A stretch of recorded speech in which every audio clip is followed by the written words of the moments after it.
سے بلند صلوات پڑھے محمد۔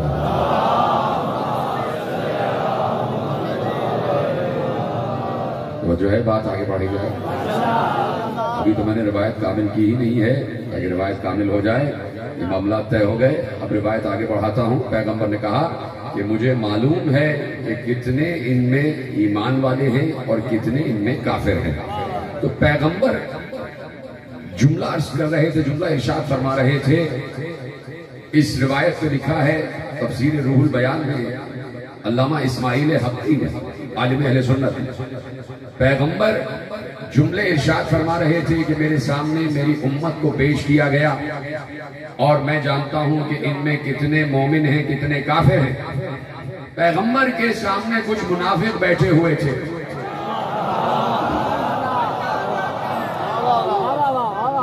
منافق بیٹھے ہوئے تھے، ان میں سے 2-3 منافق آپس میں کہنے لگے کہ یہ بڑی باتیں کرتے ہیں کہ یہ سب کو جانتے ہیں کہ کس کے پاس ایمان ہے کس کے پاس ایمان نہیں ہے، لیکن ہمارے دل کی منافقت نہیں جانتے۔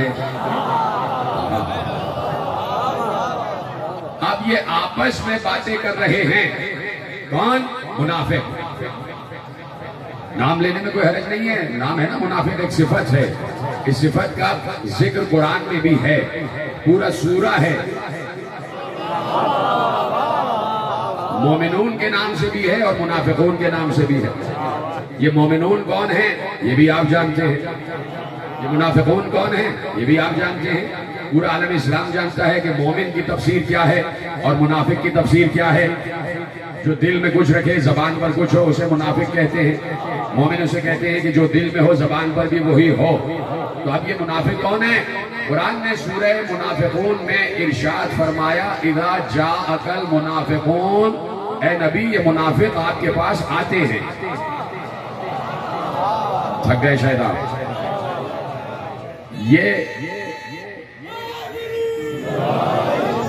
یہ منافقین آپ کے پاس آتے ہیں، قرآن ہے بھائی، کوئی حدیث نہیں ہے کہ اس میں ڈیبیٹ ہو جائے کہ ہے بھی یا نہیں ہے۔ اذا جاءک المنافقون، اے نبی یہ منافق آپ کے پاس آتے ہیں۔ اس کے مطلب ہے کہ نبی کی بزم میں منافق آتے تھے۔ قالوا نشہد انک لرسول اللہ، اور یہ سب مل کے کہتے ہیں کہ ہم گواہی دیتے ہیں کہ آپ اللہ کے رسول ہیں۔ واللہ یعلم انک لرسولہ، اللہ جانتا ہے کہ آپ اس کے رسول ہیں۔ واللہ یشہد ان المنافقین لکاذبون، لیکن اللہ بھی گواہی دیتا ہے کہ منافق جھوٹے۔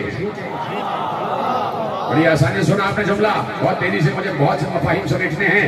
4 دن میں جو بات رکی ہے وہ مجھے کیسے سمیٹنا ہے یہ میں دیکھ رہا ہوں، کون سا گفتگو چھوڑوں، کون سا جملہ چھوڑوں، کون سا نقطہ چھوڑوں، کون سا پڑھوں، اس لیے کہ مجھے اختیارات بندگی پر گفتگو کامل کرنا ہے۔ میرے پاس کل 5 دن ہیں، آپ میرا ساتھ دیں گے تو میں تیزی سے آگے بڑھ پاؤں گا۔ مجھے نہیں معلوم کہ دائیں بائیں کیا ہوتا رہا، میں تو دیکھ رہا ہوں ابھی کیا ہو رہا ہے۔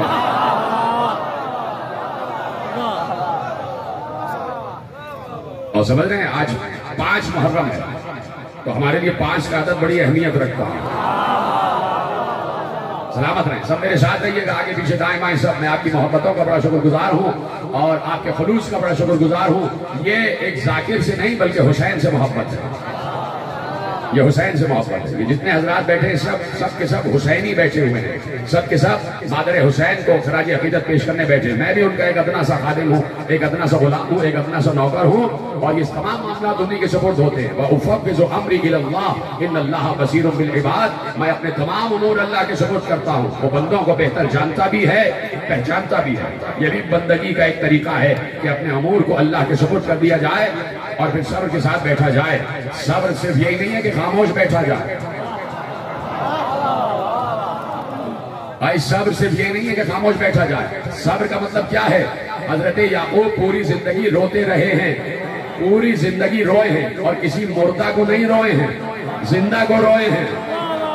حضرت یعقوب اپنے زندہ بیٹے کو روئے ہیں اور 1-2 دن نہیں روئے ہیں، پوری زندگی حضرت یعقوب روئے ہیں۔ اور روئے تو اللہ نے یہ نہیں کہا کہ یعقوب بے صبرہ تھا، اللہ نے کہا یعقوب نے صبر جمیل کیا ہے، یعنی رونا صبر جمیل ہے، رونا صبر جمیل ہے۔ ہم روتے رہے، ہم گریہ کرتے رہے اور گریہ کرتے رہیں گے رسول کے نواسے پر۔ توجہ ہے میرے ساتھ ہیں؟ تو اب اللہ کہہ رہا ہے کہ تمہاری بزم میں منافق آتے ہیں اور کہتے ہیں، گواہی دیتے ہیں، صرف کہتے نہیں ہیں، گواہی دیتے ہیں کہ تم اللہ کے رسول ہو، گواہی دیتے ہیں کہ آپ اللہ کے رسول ہیں، اللہ کو معلوم ہے کہ آپ اللہ کے رسول ہیں، لیکن اللہ بھی گواہی دیتا ہے۔ منافق گواہی دیتے ہیں کہ تم اللہ کے رسول ہو، اور اللہ گواہی دیتا ہے کہ منافق جھوٹے۔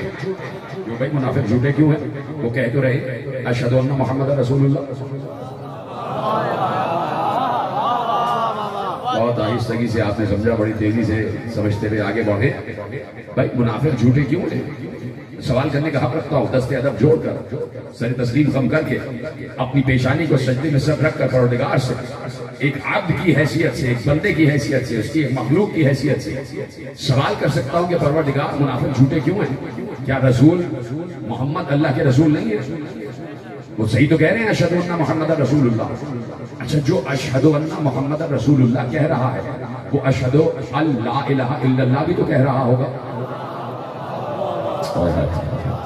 جس نے اشہد ان محمد رسول اللہ کہا ہے وہ اشہد اللہ الہ الا اللہ بھی کہہ رہا ہوگا، یعنی وہ اشہد اللہ الہ الا اللہ بھی کہہ رہا ہے اور اشہد ان محمد رسول اللہ بھی کہہ رہا ہے۔ ہم 1400 برس بعد پیغمبر سے اتنی دوری کے فاصلے پہ کہہ رہے ہیں اشہد ان محمد رسول اللہ، اور منافق پیغمبر کو دیکھ کر کہتے تھے آپ اللہ کے رسول ہیں۔ تو پیغمبر کو دیکھتے تھے، اس وقت موجود تھے، اصحاب کرام بھی موجود تھے ایمان کی صورت میں، اور کچھ منافقین بھی موجود تھے نفاق کی صورت میں۔ تو اصحاب بھی دیکھ رہے تھے یہ منافق آ رہے ہیں اور پیغمبر سے کہہ رہے ہیں کہ آپ اللہ کے رسول ہیں۔ تو بھائی جو اشہد ان محمد رسول اللہ کہہ رہے ہیں، توجہ، وہ اشہد اللہ الہ الا اللہ بھی کہہ چکا ہے، تو گویا منافق دو کلمے پڑھ رہے تھے، اشہد اللہ الہ الا اللہ اشہد ان محمد رسول اللہ۔ اس کے باوجود اللہ کہہ رہا ہے ان منافقین کے لا الہ الا اللہ پر بھی یقین نہ رکھنا، محمد رسول اللہ پر بھی یقین نہ رکھنا۔ تو پروردگار کس کے لا الہ الا اللہ اور محمد رسول اللہ کو مانا جائے؟ کہا کہ منافق کے کہنے پر نہ ماننا، مومن کے کہنے پر ماننا۔ تو اب کیسے پتا چلے کہ منافق کہتے کس کو ہیں؟ منافق کہتے کس کو ہیں؟ جاؤ پڑھو، صحیح مسلم میں لکھا ہوا ہے، سنن ابن ماجہ میں لکھا ہوا ہے، مشکات شریف میں لکھا ہوا ہے، ترمذی شریف میں لکھا ہوا ہے، کنز العمال میں لکھا ہوا ہے، سوائط محرقہ میں لکھا ہوا ہے کہ حضرت ابو سعید خدری رضی اللہ تعالی عنہ فرماتے ہیں کہ جب ہم اپنی بزم سے منافق کو جدا کرنا چاہتے تھے تو علی علی کیا کرتے تھے۔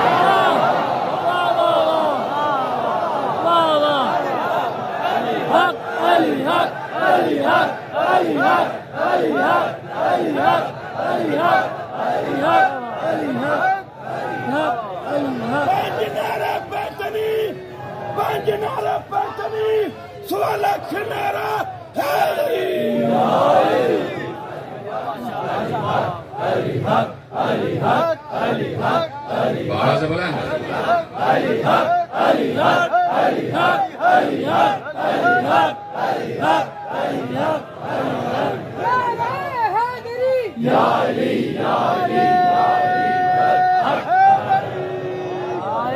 جو فرما رہے ہیں نا، اس کا مطلب ہے کہ منافق کا نہ کلمہ توحید قبول ہے نہ کلمہ رسالت قبول ہے۔ جس نے جملہ محفوظ کیا اس کو میں شکر گزار ہوں، اور جو خاموش رہا اس کے لیے دعا کر رہا ہوں۔ منافق کا نہ کلمہ توحید نہ کلمہ رسالت، دونوں کلمے اللہ کی بارگاہ میں قبول نہیں ہے، اس لیے اللہ کہہ رہا ہے یہ جھوٹے ہیں، ان کی زبان پہ کچھ ہے دل میں کچھ ہے، ان کی زبان پہ کچھ ہے دل میں کچھ ہے۔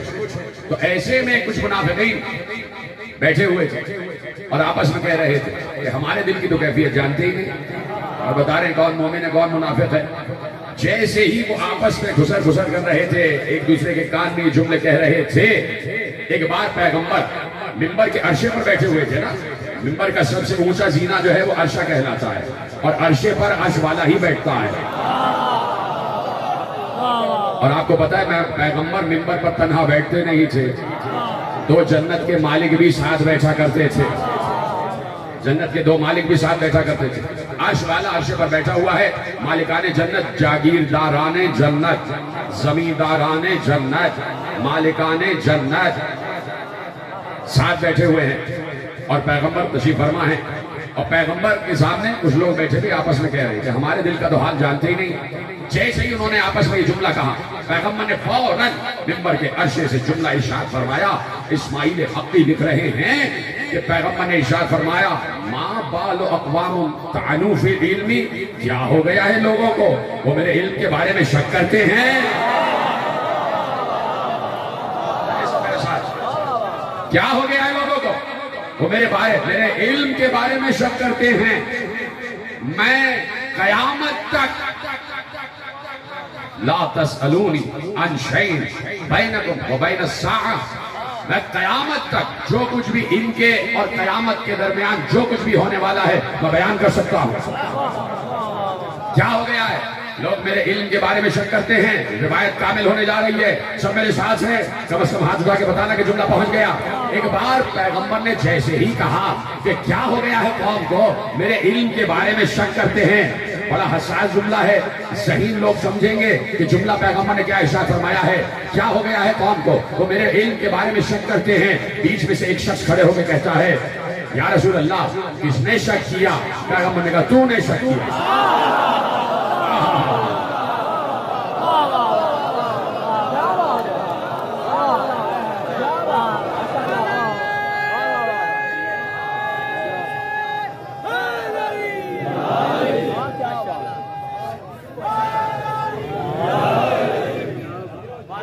جو ہے رسول جانتا ہے قیامت تک جتنا علم ہے رسول کو علم ہے. جملے کا لطف لے دیتے. قیامت تک جتنا علم ہے رسول کو علم ہے. جملہ پلٹ دوں، قیامت تک جتنا علم ہے رسول کا علم ہے. رسول کا علم ہے. یہ سارا کا سارا علم رسول میں ہے. میرا تو ایمان یہ کہتا ہے کہ رسول کو یہ بھی معلوم تھا کہ دھوبی گھاٹ میں مجالس ہو رہی ہیں. معلوم ہے کہ دھوبی گھاٹ میں مجالس ہو رہی ہے. پوری دنیا اس وقت عزائے حسین کا فرش بنا ہوا ہے. پوری دنیا میں عزائے حسین کا فرش بچھا ہوا ہے. پیغمبر ہر علم رکھتا ہے. اور اللہ نے کہا کہ اللہ ارشاد فرمائے ما کان اللہ لیطلعکم علی الغیب ولکن اللہ یجتبی من رسلہ من یشاء. ارشاد فرمایا کہ اللہ اپنا علم غیب کسی پر ظاہر نہیں کرتا. اللہ اپنا علم غیب کسی پر ظاہر نہیں کرتا. ہاں جسے رسولوں میں سے مجتبی کہے اس کو بتا دیتا ہے. اسماعیل حقی روح البیان اس میں روایت لکھ رہے ہیں انس بن مالک نے روایت محفوظ کی کہ جنگ بدر کی شب، بس بالکل تقریر آخر مراحل میں اڑ گئی. آج موضوع آپ کے تعارف کی منزل پر پہنچ چکا ہے. اختیارات بندگی میرا عنوان ہے. سب میرے ساتھ ہیں. خدا آپ کو سلامت رکھے، آپ کی مودتوں کو محبتوں کو سلامت رکھے. میں اس فرش ادا کے فراق میں 4 دن سے سو نہیں پایا. یقین فرما کہ یہ ایک انسیت ہوتی ہے، ایک محبت ہوتی ہے. اور پورا جہاں میں تقاریر کرتا ہوں، یہاں سے لے کے مغربی ممالک تک پوری دنیا کا خطہ جانتا ہے کہ میں نے کبھی کوئی افتراق کی بات کی ہی نہیں. میں نے کبھی امت میں تفرقے کو اچھا جانا ہی نہیں. اس لیے کہ امت میری نہیں ہے، امت رسول کی ہے. اور کسی کو حق نہیں ہے کہ امت کو لڑوائے. اس لیے کہ حسین کا پیغام ہی محبت کا پیغام ہے. یہاں سے ہمیشہ محبت کا پیغام گیا ہے. اور فیصل آباد کی فضا ماشاءاللہ سے ہمیشہ سے سازگار رہی ہے. جس نے بھی الٹی سیدھی رپورٹنگ کی ہے تو اس رپورٹر کی رپورٹ ہونی چاہیے. کم از کم صاحبان حل و عقد کو ان معاملات کی پہلے انویسٹیگیشن کرنی چاہیے اور اس کے بعد فیصلہ صادر ہونا چاہیے. اور بھی بہت سے ہمارے خطباء پر اور علماء اہل سنت پر بھی پابندی لگی ہے. تو یہ ایسا نہیں ہونا چاہیے. جب محرم آ رہا ہے تو یقیناً یہ فضا سازگار رہنی چاہیے. حسین کا پیغام اہل سنت بھی مناتے ہیں، اہل تشیع بھی مناتے ہیں، اہل حدیث بھی مناتے ہیں، اہل دیوبند بھی مناتے ہیں، حنفی بھی مناتے ہیں، بریلوی بھی مناتے ہیں، اور سب شان سے مناتے ہیں. تو یقین فرمائیں کہ یہ ایک ماحول ہے جو 16 برس سے ترتیب ہوا ہے. تو اس کو میں بھی مس کر رہا تھا اور آپ کی شکلیں دیکھنے کے لیے میں بھی ترس رہا تھا. اور میں نے دیکھا کہ یقیناً آپ حضرات کی محبتیں اور ان محبتوں کا میں شکر گزار ہوں. اور انتظامیہ کا بھی شکر گزار ہوں کہ جنہوں نے ہمارے ڈی سی وغیرہ نے جو کچھ بھی مجھے جعفر نقوی صاحب نے بریف کیا ہے اس کی روشنی میں ہمارے انتظامیہ نے بھی بہت تیزی کے ساتھ یہ امور انجام دیے اور بہت تیزی کے ساتھ یہ امور انجام پذیر ہوئے. اور آج ہم بیٹھے ہوئے ہیں. مجلس نہیں رکی.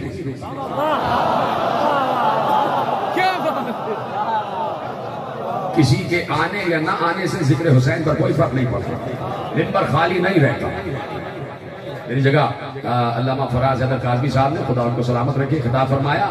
علامہ راحیل صفدر صاحب نے خطاب فرمایا مجلس جاری اور ساری رہے. آپ ویسے ہی آتے رہے اس لیے کہ آپ کو ذکر سے نہیں ذاکر سے نہیں ذکر سے الفت ہے. آپ کو ذاکر سے نہیں ذکر سے الفت. آپ ذکر حسین سننے آئے ہیں تو ختم ہو رہی ہے بات اسماعیل حقی روح البیان میں لکھتے ہیں کہ شب جنگ بدر آئی، سب سراب سیما تھے کہ کل کیا ہوگا، ہماری تعداد کل 313 ہے، وہاں سے 1000 سے اوپر لوگ آ رہے ہیں، کل کیا ہوگا؟ پیغمبر نے کہا پریشان نہ ہو، آپ میرے ساتھ چلو۔ پیغمبر اصحاب کو لے کے چلے۔ قرآن کیا کہہ رہا ہے کہ اللہ اپنا علم غیب کسی پر ظاہر نہیں کرتا، لیکن جو مجتبی رسول ہو اس کو بتا دیتا ہے۔ یہ اللہ کا علم غیب ہے اور اللہ رسول کو بتا رہا ہے اور رسول اصحاب کو بتا رہے ہیں۔ وہ لے کے چلے رسول اور کہا پریشان نہ ہو۔ رسول ایک ایک مقام پر لے کر چلے اور کہا سنو، یہاں پر فلاں کافر کٹ کے گرے گا، یہاں پر وہ کافر کٹ کے گرے گا، یہاں پر اس کا لاشا گرے گا، یہاں پر اس کا لاشا گرے گا۔ سارے کافروں کے مرنے کی جگہ پیغمبر نے بتا دی۔ جنگ بدر ہوئی، جنگ بدر فتح ہو گئی۔ انس بن مالک کہتے ہیں کہ کافروں کے لاشیں پڑے ہوئے تھے، مجھے یقین تو تھا پیغمبر کے علم پر، لیکن میں یقین میں اضافے کے لیے آگے بڑھا کہ جیسے پیغمبر نے بتایا تھا دیکھوں ویسا ہی ہے۔ تو کہتے ہیں جہاں جہاں پیغمبر نے بتایا تھا ناخن بھر کوئی لاشا ادھر سے ادھر نہیں تھا۔ سلامت رہے، ناخن بھر کوئی لاشا ادھر ادھر نہیں تھا، انچ کا فرق بھی نہیں تھا، انچ کا فاصلہ بھی نہیں تھا۔ یہ ہے پیغمبر کا علم۔ تو پیغمبر جب یہ تک جانتا ہے کہ کافروں کے لاشیں کہاں پڑے ہوئے ہوں، پیغمبر یہ بھی جانتا ہے کہ کربلا میں حسین کا لاشا کہاں گرا ہوا۔ رسول یہ بھی جانتے ہیں کہ کربلا میں میری آل اور اولاد کے ساتھ کیا ہوگا۔ بار بار حسین کا بوسہ لیتے تھے، حسین کو چومتے تھے، حسین کو سینے سے لگاتے تھے۔ ایک مرتبہ حسین رسول کے پاس آئے، 4 برس کا حسین ہے، چھوٹا سا قد ہے حسین کا۔ ماں سمجھ رہی تھی کہ نانا نواسے کو سینے سے لگا لے گا، اس دن سینے سے نہیں لگایا۔ حساس دل رکھنے والے بیٹھے ہیں نا، جملہ سمجھیے گا۔ پس پردہ میری ماں بہنیں بیٹھی ہیں، خدا آپ کے بھی سہاگ کو سلامت رکھے، آپ کے بھائیوں کو اور باپ کو سلامت رکھے۔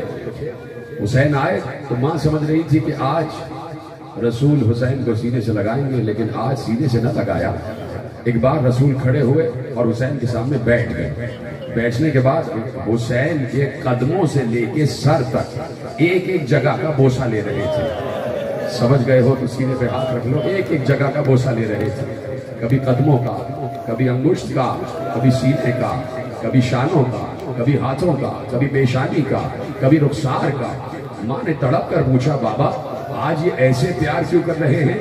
تو کس دل سے رسول نے جملہ ارشاد فرمایا، کہا زہرا جہاں جہاں زخم لگیں گے وہاں وہاں پیار کر رہا ہوں۔ اجرکم اللہ، اجرکم اللہ۔ جہاں جہاں حسین کے جسم پر تیر لگیں گے وہاں وہاں میں بوسہ دے رہا ہوں۔ کیا گزری ہوگی ماں پر کہ جسے اس کے بیٹے کی شہادت کی خبر دی جا رہی ہے۔ زہرا پر سلام۔ زہرا نے کہیں یہ نہ کہا کہ پروردگار میں نہیں چاہتی کہ کربلا نہ ہو۔ زہرا کہتی یقیناً تقدیر بدل جاتی، یقیناً قدرت اپنے فیصلے کو بدل دیتی، لیکن زہرا چاہتی ہیں کہ جو قدرت کا فیصلہ ہے وہی میرا فیصلہ ہے۔ کیا میں اور کیا میرے بچے زہرا کے بچوں پر سے قربان، زہرا کے لاڈلے پر سے قربان، کیا ہم اور کیا ہماری اولاد سب زہرا کے بچوں پر سے قربان۔ زہرا نے 60 برس میں ایک گھر بنایا تھا، 60 برس میں جو گھر پروان چڑھا کربلا کی تپتی ہوئی ریت پر 2 پہر میں قربان ہو گیا، 2 پہر میں اجڑ گیا۔ حسین 2 محرم کو کربلا میں داخل ہوئے، گھوڑے نے آگے بڑھنے سے انکار کیا۔ ایک بار جبرائیل نازل ہوئے اور نازل ہو کر کہا حسین اللہ کہہ رہا ہے کہ جس جگہ کا وعدہ تھا وہ جگہ آ گئی۔ حسین نے گردن جھکا کر کہا میرے اللہ سے میری طرف سے عرض کر دو کہ حسین کہہ رہا ہے کہ وعدہ 10 محرم کا تھا، حسین 8 دن پہلے آ چکا ہے۔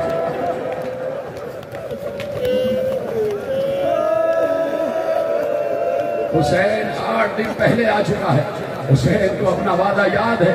حسین سرزمین کربلا پر آ چکے، حسین نے کربلا سجانا شروع کر دی۔ 8 دن حسین نے کربلا سجائی ہے اور اس عالم میں سجائی ہے کہ کہیں قاسم جیسا گلاب ہے، کہیں اون محمد جیسے گلاب ہیں، کہیں علی اکبر جیسا پھول ہے، کہیں عباس جیسا پھول ہے۔ یہ پورا گلدستہ حسین نے سجا کر رب کی بارگاہ میں پیش کر دیا۔ آج اسی حسین پر گریہ کر رہے ہیں۔ میرے عزیزوں